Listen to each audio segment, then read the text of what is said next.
Though the exact boundaries between the three groups are debated, there are distinctions to be made between mass murderers, spree killers, and serial killers.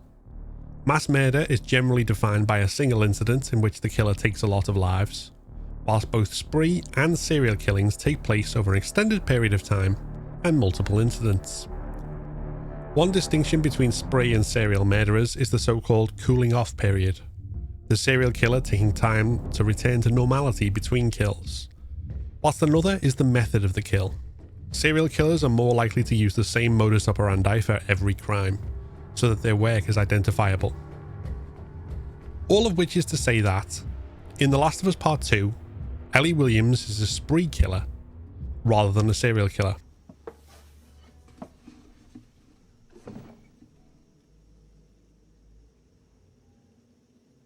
I'm gonna find, and I'm gonna kill every last one of them.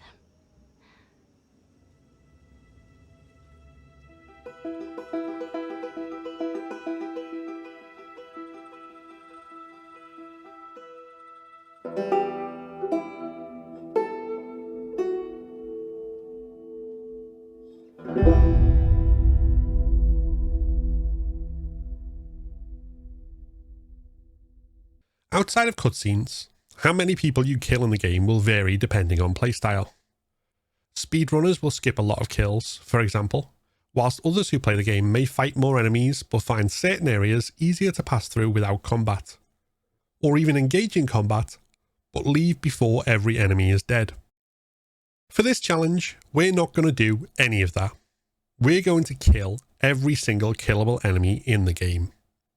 And, of course, we're going to do it on grounded, the hardest difficulty, and whole game permadeath, meaning if we die, we have to reset to the very beginning of the game. I've covered the general rules of grounded permadeath challenge runs on this channel before, and you can pause to read them on screen now if you're unfamiliar. In addition, we need to establish some basic ground rules for a kill or run. The most obvious one is that every enemy in the game must die, but there are exceptions and specifics. We can avoid killing enemies if they spawn infinitely, if they're out of bounds, meaning that you cannot physically reach them and therefore there's no theoretical way to melee them, or if they're part of a scripted chase sequence which prevents backtracking to get enemies you have missed. And finally, there are areas where alerting can spawn in reinforcements. We do not have to do this if it's avoidable, but if an enemy is spawned, they must be killed, and we cannot let enemies despawn. With that out of the way, let's get into the run. We start with Joel recounting his own kill-all challenge to Tommy, but Tommy is shocked and doesn't understand how anyone would find that kind of stressful challenge to be fun. However, after their horse ride, he says he might try it himself, as it will be a bit different from the cozy farming sims he usually plays. Cut to the present, and our first break in the forced walking that defines the start of the game is a snowball fight. We can't kill anyone here, of course, but we can bully a couple of kids until they run away and let us get on with it. Abby gets to engage in combat first, and the runners here are dispatched with fists,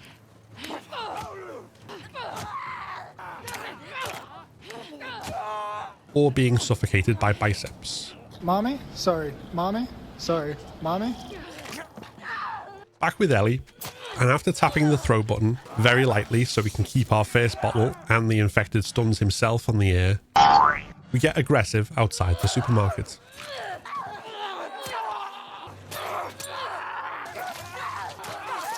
In the pharmacy, we use stealth to take out one clicker and 2 bottle stab combos to take out the next.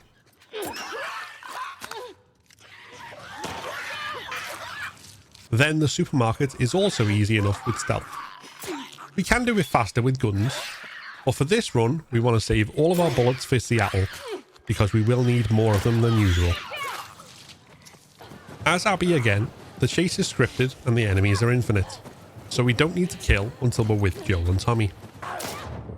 All of the infected in the back room have to die, as there are a set number of them. But once Tommy starts pushing the gondola, the runners are infinite. So what we need to do is kill enough of them to spawn the single clicker that we get in the area, and make sure that we kill that. Abby then kills Joel but spares Tommy and Ellie, which would be a big no-no on a kill-all run. But of course, it's also permadeath, and Ellie is a playable character, so that would fail the run, especially as she still has all the other characters in the room to kill yet. Seattle Day 1 starts off easily enough. After stopping to pick up some revolver ammo, which despawns if you don't collect it before a combat encounter, the bank is our first encounter. Easily dealt with through some stealth kills.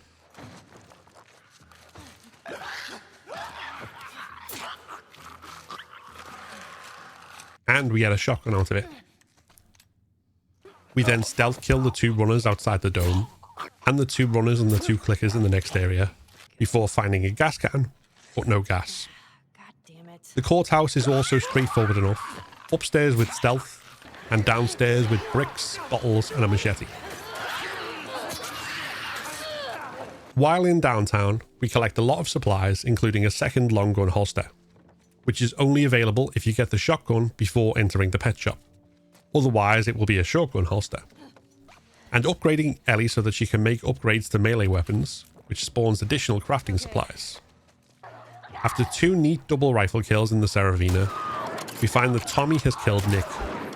Yes, he has no dialogue or character, but he does have a name. And then we head to the elementary school. Minus Shimmer.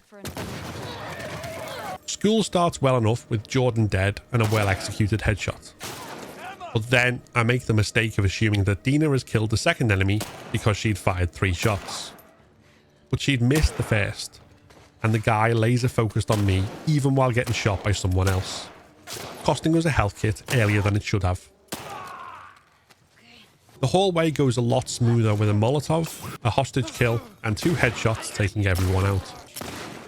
We also smoothly take out the first 3 in the courtyard in stealth. But a miscalculation in the second wave and a delay in the bottle throw leads to some damage, even if we do still manage to take them out with no problems. The 3 on the roof go down easy to another hostage kill and a pipe to the face.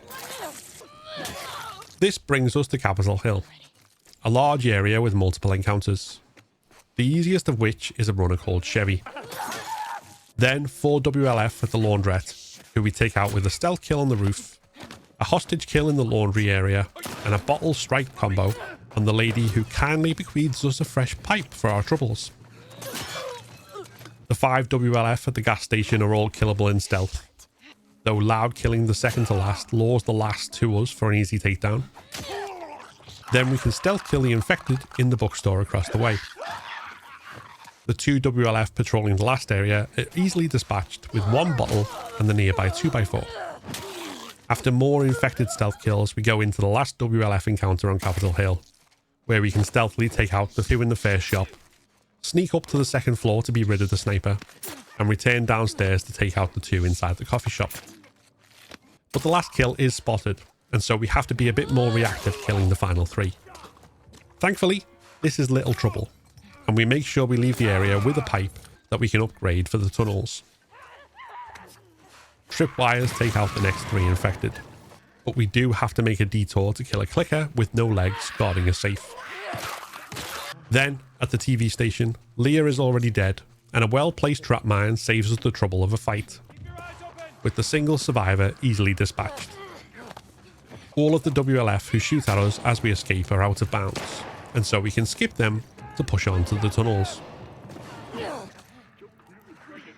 In the first area with 4 WLF and 4 clickers, our strategy involves stealth killing the 2 clickers on the left,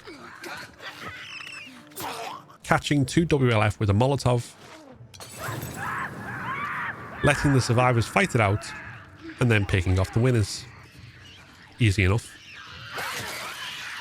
The next area should also be easy enough, stealth killing 2 runners, then using our upgraded pipe to take out the 2 shamblers.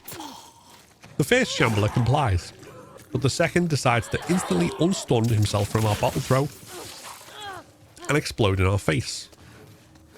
We escape this and return to stealth.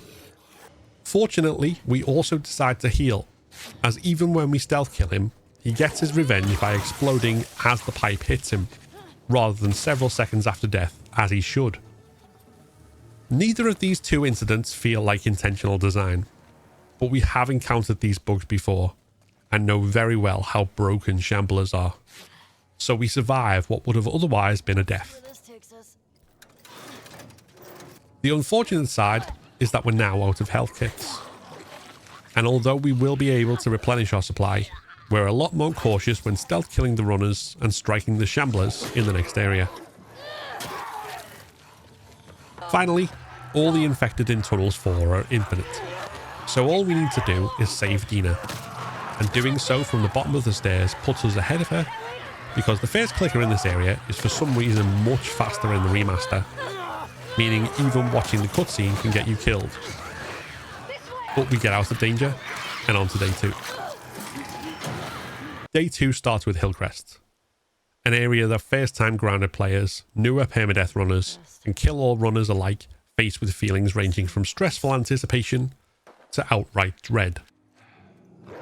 The first streets area isn't that hard, and I have a strategy which gets silent kills for most of the enemies and avoids spawning reinforcements. Unfortunately, it doesn't work if you alert by not actually hitting one of your headshots, and the reinforcements come anyway. Luckily, all this cost me was a little extra time and ammo, as I moved around and picked off those who came at me, but it was still less than ideal. In the next area, a garage full of runners are easily dispatched with a shotgun multi-kill and then dealing with the remnants. The first, the 2 shamblers, was good enough to die to a rifle headshot and bottle strike combo, but the second decided to give me Tunnels 2 flashbacks by exploding after the stun, and so I used 2 revolver rounds to be safe, and 2 rifle headshots on the one in the bar to be certain there would be no funny business, and a rifle headshot on the runner for good measure. Then, after stealth killing the 3 runners up the steps, and shotgunning Boris to steal his bow, it was time for the big one, Hillcrest houses. After you get the bow, grounded typically gives you 2 arrows here. But if you aim and shoot without fully drawing the bow, you can fire and retrieve a lot more arrows. A neat duping trick which is handy for an area that requires a lot of stealth. Houses went about as well as it could. We use an arrow on the first dog, then bottle his handler as he reacts, taking him down for a stealth kill. Then we go down the next street and catch the next soldier as he squeezes through the doorway. Returning to the first street, we take care to avoid the sight of the second dog and handler, stealth kill the woman inside the second house, and then the man in the third as he's heading back up the stairs. This gives us a clear path to the balcony for a silenced pistol shot on the second dog handler and an arrow for the dog. Using smashed glass to lure the woman in the middle street, we're then clear to kill the woman on the roof without being seen. The third dog handler, patrolling the garden, goes down without incident. But killing the dog causes an alert. So we get some reinforcements, but they're easily picked off with silenced headshots, or by breaking glass and luring them to a stealth kill. Only the last one causes any trouble, and mainly from not knowing where they were on their extremely long route. You then have to go towards the exit to trigger the 3 WLF and dog that guard it. But a trap mine is the end of the dog and the handler, a Molotov dispatches another, and going prone allows you to safely shotgun the last, even while he's pushing and hardscoping you. In the next area, we play out 2 wolves, 1 molly. Then dispatch the dog handler that reacts. The dog did hit us hard in retaliation, forcing a safety heal, but we were safe to push on. The next area, the woman with the rifle on the roof is out of bounds, so we just stealth kill her comrades on the ground, then flee to the basement past an out of bounds dog and handler. A Molotov makes life so much easier down here, and then once everyone is dead, we take a baseball bat for the stalkers on the second half of day 2, before we round off Hillcrest with some easy stealth kills and a bit of shooting. Jesse, get us the fuck out of here! For finding strings, you cannot progress if any enemies are alive anyway. So the only thing to consider here is that as long as we can take down all the runners in stealth, we don't have to deal with additional waves spawning. Then we can hit the bloater with everything we have and toy with it for a little bit before we trigger the scripted grab and Joel's save. This brings us onto the Seraphites chapter, which is also an extremely large chunk of the game if you don't speedrun it. After luring one clicker out to the pub with a brick, we're free to stealth kill it and then silently enter to kill the rest and get some extra supplies. A trap mine clears most of the workbench deserters, as long as you take the one who attacks you hostage in order to force their movement towards it.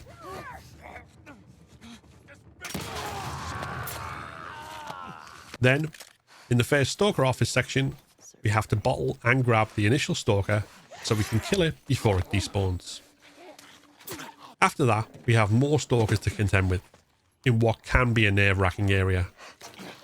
Unless, that is, you have Lucille, a bunch of throwables, and a revolver.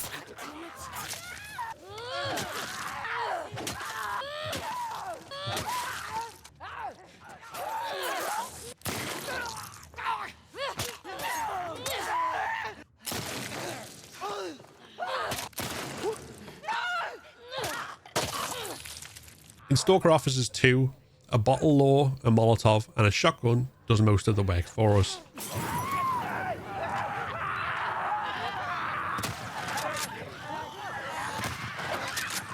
Once we're in the sewers, the only wall stalker that Ellie will meet is safely dispatched with a headshot before we push on to actually meet the Seraphites. The park is relatively easy, as long as you use the foliage properly and loop around the enemies to get stealth kills. At the parking garage, it should also have been straightforward, except that we had an alert and so took longer avoiding enemies' new paths as we slowly whittled them down. Again, no major problems, however, and stealth saw us through to the last group who spawn at the top of the area. A fun fact about throwables in The Last of Us is that even if they're not close enough to lock on, they do still lock on without aiming if you have the reticle exactly covering a human target. As long as you don't have a low roof above you, the result is a super throw. One of these with a Molotov saw off half of the next wave, and the other half were easily dealt with. Then, we plant 2 trap mines to dispatch the brute at the red door, and use a smoke bomb to stun the shotgun and bow guys. Finally, we reached the hospital, where we had a near-perfect stealth kill run. Grabbing the first man as his pal is talking, silence headshot here, and then stab him. Another headshot by the tent. Then we can kill the 3 enemies on the right side of the building before returning to the grass, where we can take out the guy in the tower, and drop into the left to stealth kill the 2 enemies in here, leaving only those at the exit, and Bear and his handler. Unfortunately, it fell apart here as the bow reticle decided to rob me of my last 2 silence kills. And so killing these 2 triggered 1 reinforcement.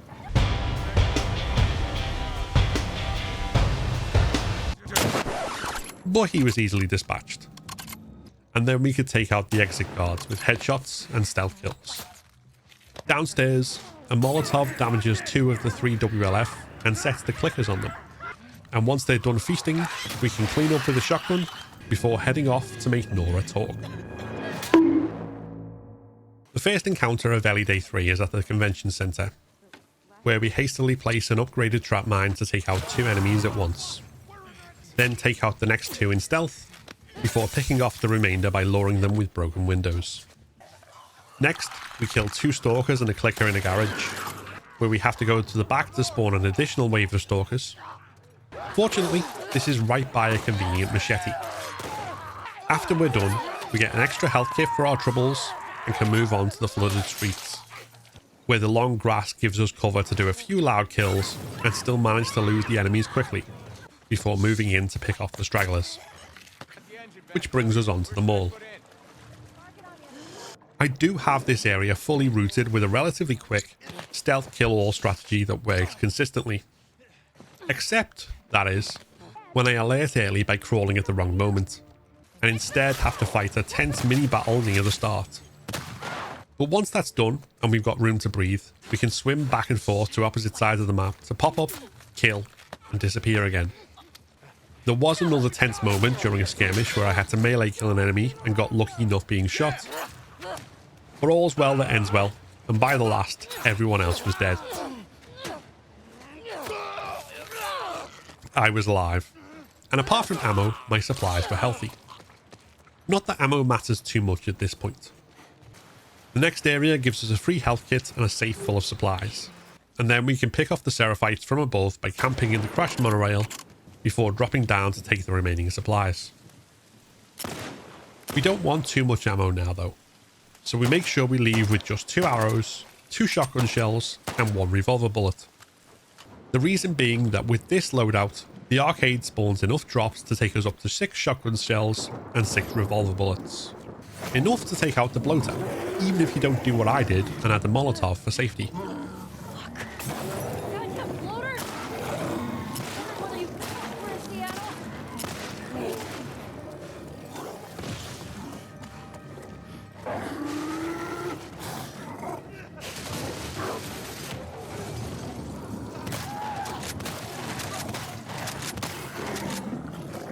Got you, asshole! 2 arrows is the maximum we can carry over to Santa Barbara. And although we can carry over our crafting supplies and crafted items, our ammo loadout is randomized, so we don't need to replenish our bullets here. Just make sure we've got whatever pills and crafting items we need, then head off to the aquarium where Ellie makes her final kills in Seattle.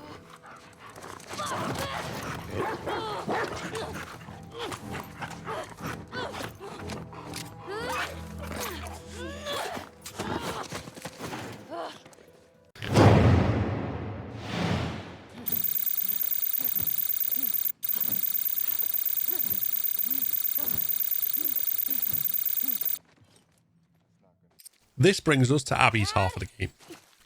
And after some dad-related trauma and a lot of forced walking, we have a scripted chase in the truck. We can't kill all here, but we do have to kill as many as we can to replenish health from the damage we take, and then heal to be ready for Home Depot. We need to collect enough parts to add a scope to Abby's rifle before the train yard.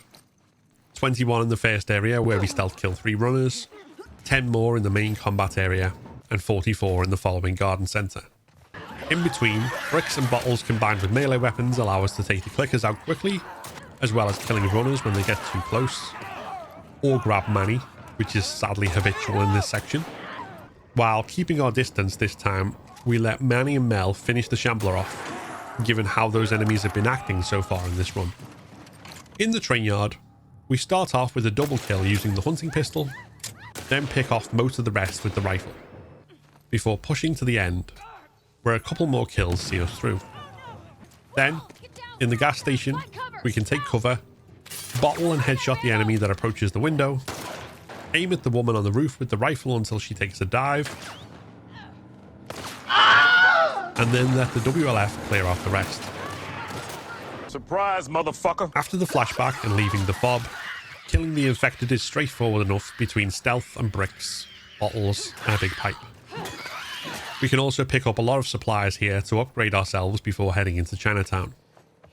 For this section, using the safer of the 2 speedrun strategies to get to the higher levels of the building allows you to take out the sniper first and then work your way down, before picking off the remainder outside. Then, in the tilted buildings, grabbing one enemy and silent headshotting another is the start to another round of stealth kills. Things did get a little spicy at the end with an alert on the final 2 enemies, but they were easily dealt with. Things would get far spicier soon enough. The Stalker Forest was no problem overall, even if we did face one cheeky grab. And equally, Miss Trunchbull was easy enough, even with a cheap grab. But once we got to the restaurant holdout, what should have been a textbook encounter veered wildly off the rails. Fuck, run.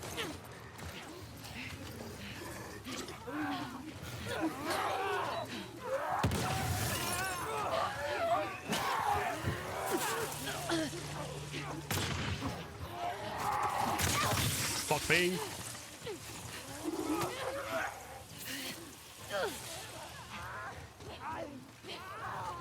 We clutched and healed, and then to satisfy the rules of kill all, made sure that both shamblers and all runners were dead before escaping the infinitely spawning clickaway.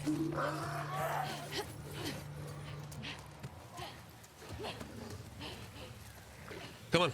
Come on.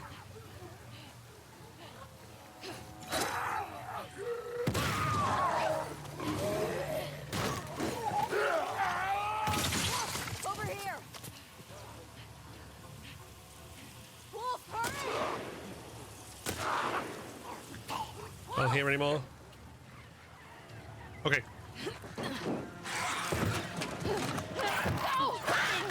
Fucking hell. Compared to that stress, the coast was nothing. Some stealth, some well-aimed shots, Abby's patented brick punch, and then more stealth to take out the enemies on the ferry.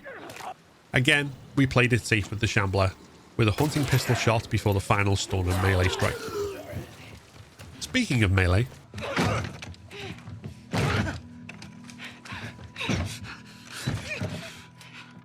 on day 2, we returned to the shipping yard to take out more Seraphites. It was nearly perfect stealth, until one of the last 2 with rifles spotted me just before the grab, necessitating a loud kill. But we got back into stealth quick enough, and were able to take out the final riflewoman and brute easily enough. Taking the shortcut with Lev, the infected bakery was straightforward enough in stealth, and again 2 hunting pistol shots dealt with the Shambler, this time because we lacked the supplies to upgrade our melee weapon yet. The 4 Seraphites who ambushed Lev were easily dispatched, though one did manage to dodge a hunting pistol shot and get some damage in before going down. At the Seraphite Overlook, we once again used the safe speedrun strategy to get to the top of the area before killing. Then stealth killing the 2 enemies at the end with rifles allowed us the room to pick off the others and choose our moment to go loud for the stragglers. Once over the sky bridge, the Stalker hallway proved easy with 3 upgraded melee kills, a brick and Abby's pistol.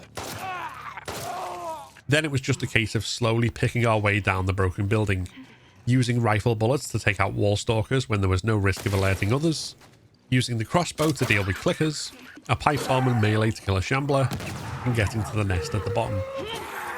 Here, the game was extremely generous with returning crossbow bolts to us, so we took out all clickers stealthily before turning the flamethrower on the bloater.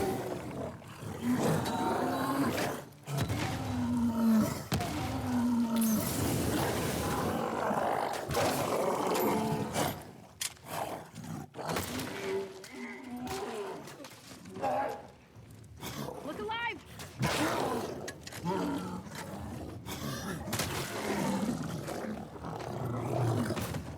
Then, to make sure we did kill all, we hunted out the last 2 wall stalkers.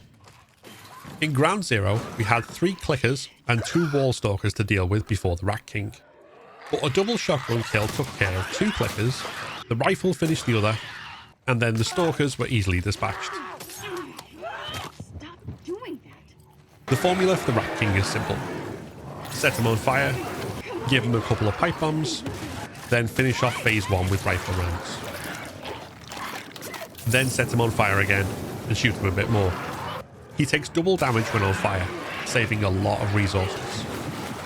As for the little shit who breaks away from him, shotgun, 4 pipe bombs, a bottle, a strike, and he's history.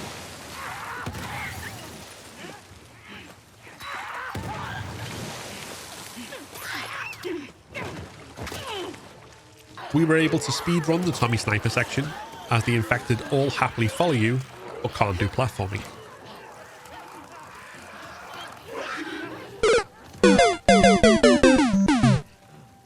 Then Tommy takes out Manny, I can die happy now. and after chucking Tommy into the drink, we're on to Seraphite Island.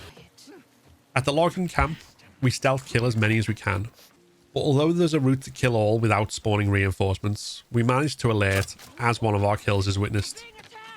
This isn't too much trouble, however, as we can just sneak back and forth across the map and pop out to make some good headshots while they're looking the other way in reaction to the last headshot.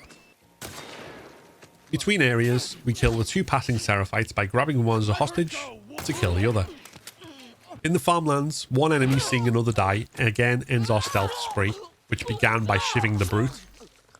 And again, we can just make like the Viet Cong and play guerrilla warfare to finish off the remainders.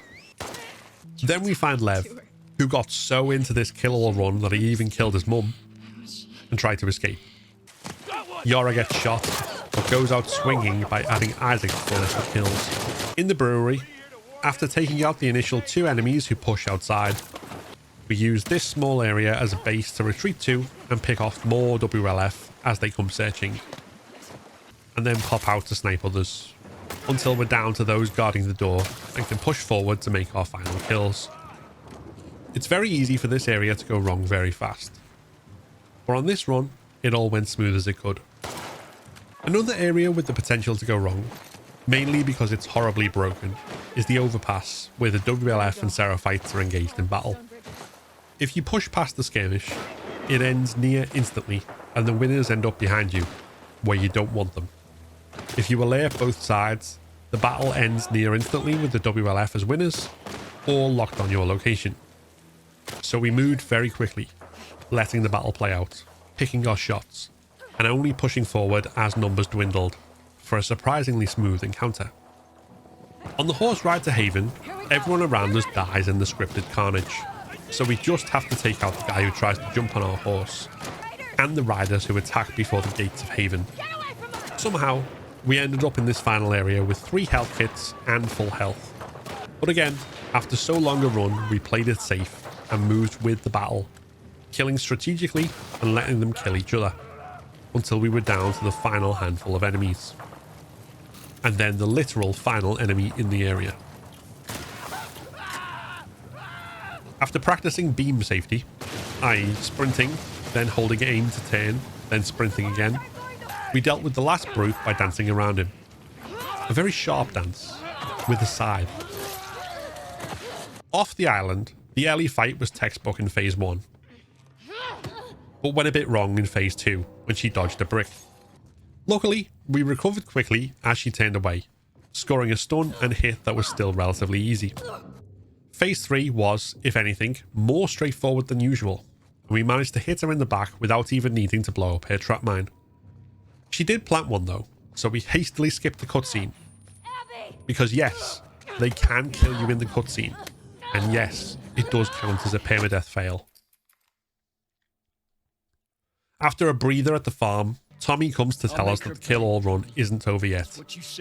Dina tries to argue he doesn't know what he's on about and should go back to farming simulators. But Ellie realizes he's right.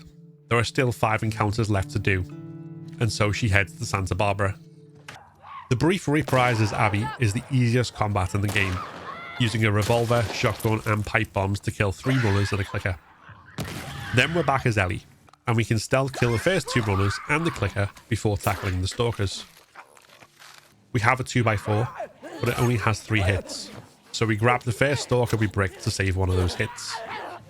The other 2 we use on the last stalker, but we can now upgrade the stick for the shamblers in the house. And after stealth killing the clicker on the roof, we put it to good use, this time suffering no weird bullshit, before taking down the stalkers. Then we have 3 more runners to quickly kill, and we're on to the final stretch of the game. Stealth killing the first group of enemies on State Street is straightforward enough, but we alert with the second group and have to run away and regroup before picking off those that remain as they come searching for us. Still, we take minimal damage and it goes well enough. Then we're on to the resort farm, where a succession of perfect stealth kills is finished up with a loud melee kill on the final enemy with a gun. This prompts the surviving melee enemy to climb a ladder to run away, before thinking better of it and doing the right thing by facing an honourable death. Last, but far from least, we put Anthony out of his misery. We go into the resort proper with an upgraded pipe, a decent supply of loud and silenced ammo, and explosives and heals to see us through. We stealth kill the helmeted enemy by the portaloos, silence headshot the one patrolling the near pool, then the one patrolling the far pool, and get really good RNG to use an arrow on the helmeted soldier on the balcony unseen and headshot the guy underneath, before taking out the woman with the rifle as she goes to investigate. Which means all the enemies who push from the initial wave are out the way, and the real fun can begin. After silently unchaining the clickers, we unchain the runner, who then charges off towards the rattlers, alerting the clickers in the process. The resulting carnage takes out nearly all of the enemies before the clickers are killed, and we can pick off the last few easily enough. By now, we've saved most of our explosives for upstairs. There are 9 enemies in here, or up to 18 if you retreat too far. We don't want to do that, of course, so we plant trap mines before taking up our position. An arrow takes down the first helmeted guy, a trap mine claims the second enemy, and as the rest aggro, we wait so as not to give away our position. But a guy with an axe gets too close, so we bottle and shotgun him, Molotov the unarmored rifle guy, and finish him off with a revolver, then wait for them to de-aggro again. Use the last of the silenced SMG ammo to kill the next woman, use an arrow to take down a guy with an SMG, melee a helmeted SMG guy when he gets too close, retreat as far as we can without spawning more, and hide on the stairs, where the other trap mine takes down the last guy with a rifle, and then we shotgun the last guy as he comes down the stairs. At this point, every enemy we can kill in the game is dead. But we're not done yet. The Abbey Beach fight is straightforward enough, but once it's done, we know we have the completion in the bag, even if we leave 2 fingers in the sea. This run was the 6th time I've completed grounded whole game permadeath on The Last of Us Part 2. I didn't count attempts on this occasion, as I was doing it intermittently between other challenges. But I think it was somewhere in the 10 to 15 range. At 13 hours, it was not only the longest of any permadeath completion I've done before, it was also longer than my permadeath run of Part 1, Left Behind and Part 2 back to back. It was also by far the most stressful run since my first completion. And even if most of the encounters after Restaurant went smoothly, I could feel my heart rate and the tension increasing exponentially over time. Only when the last guy was dead upstairs in Santa Barbara could I feel myself relaxing again. Look at that. That's how fucking stressed I've been.